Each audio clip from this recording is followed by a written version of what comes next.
Благодарение на спечелените проекти, градският парк се превърна отново в любимо място за развлечение на моите съграждани, поради факта, че отново е пълен с зеленина.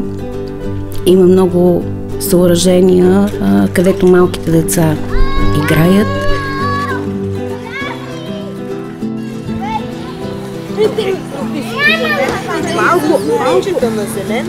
Бяха не само възстановени старите тревни площи, бяха създадени много нови зелени площи. Имаме засадени много уникални дръвчета.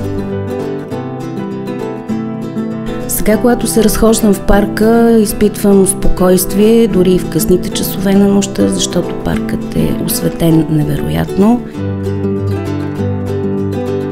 Средното общообразователно училище Саво Савов в града е напълно реконструирано и обновено.